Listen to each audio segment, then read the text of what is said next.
अब बड़ी खबर बैतूल से है, जहां तन्मय को बचाने की कवायद लगातार जारी है। 10 फीट में से 2 फीट टनल खोद दिया गया है, तो गड्ढे में टनल बनाने का काम लगातार किया जा रहा है। तो आखिरी दौर में टनल बनाने का काम लगातार जारी है। तो 62 घंटे से ज्यादा बीत चुके हैं, लेकिन तन्मय को अभी तक बाहर नहीं निकाला गया है। लेकिन जो टीमें हैं वो रेस्क्यू ऑपरेशन लगातार कर रही हैं। तो देखिए तस्वीरें, चट्टान के बीच टनल बनाने में दिक्कतें आ रही हैं, टीम के सामने चुनौतियां हैं, लेकिन लगातार टीम जो है वो अपना काम कर रही है और जल्द से जल्द रेस्क्यू ऑपरेशन को अंजाम देने की कोशिश की जा रही है।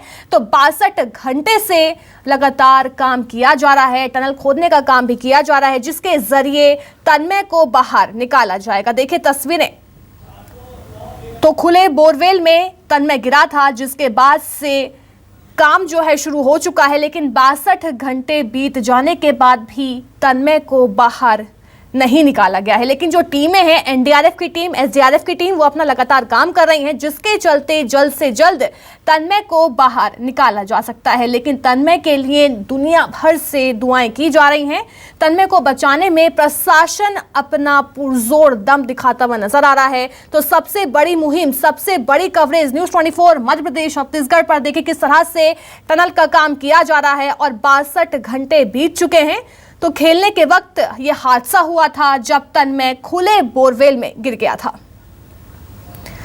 मेरे सहयोगी शब्बीर अहमद हमारे साथ जुड़ गए हैं। शब्बीर, 62 घंटे बीत चुके हैं, लेकिन अभी तक तन्मय को बाहर नहीं निकाला गया है, लेकिन रेस्क्यू ऑपरेशन कहां तक पहुंचा?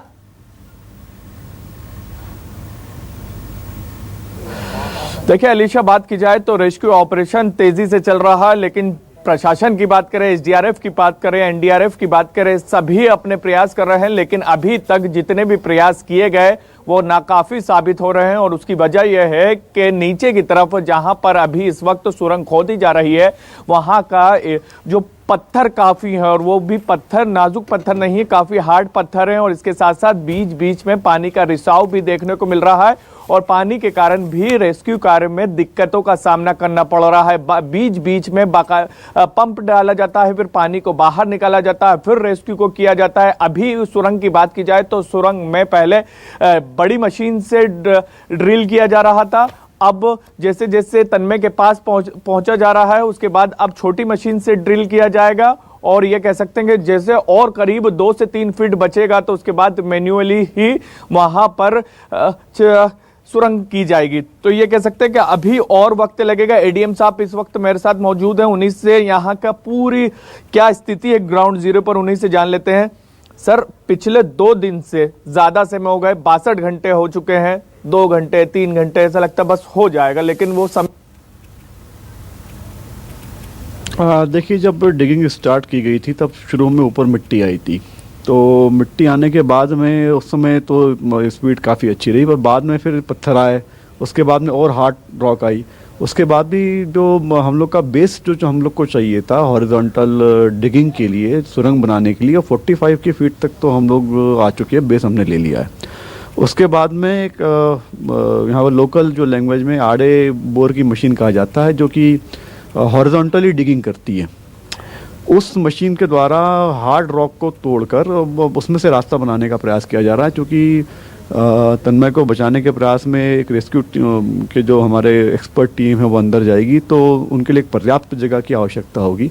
और चूँकि हार्ड रॉक है, उसको तोड़ने के लिए अब हम लोग डिगिंग कर रहे हैं। उसमें से 8 बार डिगिंग की आवश्यकता पड़ेगी। उसमें से 6 बार डिगिंग हो चुकी, 2 बार अभी डिगिंग बाकी है, और उसके बाद फिर सब्बल से तोड़कर पत्थरों को फिर वो उसको निकाला जाएगा। लेकिन सर, कितनी दूरी है? क्योंकि बताया जा रहा था कि जहां से आप लोगों ने सुरंग बनाने की शुरुआत करी थी, वहां से और वहां में यानी जहां पर तन्मय फंसा हुआ है, 10 फीट की दूरी, कितनी फीट पूरा हो गया सुरंग का?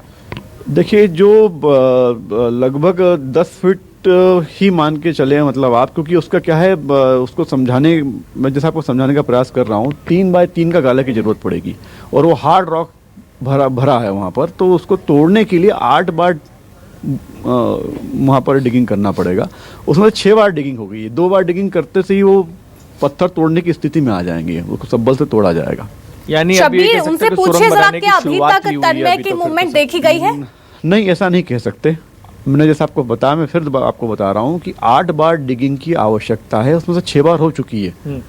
अब 2 बार डिगिंग करेंगे तो फिर उसके बाद उसको सब्बल से तोड़ के पत्थर निकाले जा सकेंगे और फिर पर्याप्त एक स्पेस बन जाएगा 3 बाय 3 का, जिसमें 2 व्यक्ति या 1 व्यक्ति आराम से उसमें अंदर जा सके तन्मय के पास। यानी सर वो जो आप बोल रहे हैं 8 डिगिंग करना है तो उसके बाद तेजी आ जाएगी कि उसमें भी फिर से पत्थरों की दिक्कत होगा? देखिए उसमें पत्थर जो निकलते जमीन के अंदर पत्थर का जो हार्ड रॉक है बिल्कुल, उसके बाद थोड़ा सा स्पेस पीछे का और बचेगा। उसमें फिर तत्कालीन परिस्थितियों को देखते हुए एनडीआरएफ टीम जो है वो निर्णय लेगी कि उसको फिर सब्बल से करना है या मशीन से करना है। सर अभी तक की बात की जाए तो मूवमेंट का आपसे कई बार जिक्र हुआ है, मूवमेंट को लेकर क्या है कि कितना मूवमेंट देखने को मिला है क्या तन्मय का? नहीं, रिस्पांस तो नहीं मिल रहा है देखने, बच्चे को देखने में किसी तरह का कोई रिस्पांस नहीं? जी नहीं, जी नहीं। तो ये देख सकते हैं, चिंताएं की बात है कि तन्मय का रिस्पांस किसी भी तरह की कोई भी देखने को यहाँ पर नहीं मिल रहा है, लेकिन प्रयास लगातार किए जा रहे हैं तन्मय के पास पहुंचने के लिए। और अलीशा बात की जाए तो यहाँ पर पूरे इंतजाम किए गए हैं और कोशिश ये है कि जल्द से जल्द यहाँ पर तन्मय को बाहर निकाला जाए। और अभी भी आप देख सकते हैं ये तस्वीरों में जो आपको तस्वीर दिख रही है, यहाँ पर ही तन्मय का बोरवेल है जहाँ पर तन्मय जिस बोरवेल में गिरा है। और अभी यहाँ पर टीम के सामने बड़ी बड़ी चुनौतियां हैं वो लगातार सामने आ रही है। बहुत बहुत शुक्रिया शब्बीर हमें वहां की तस्वीर दिखाने के लिए।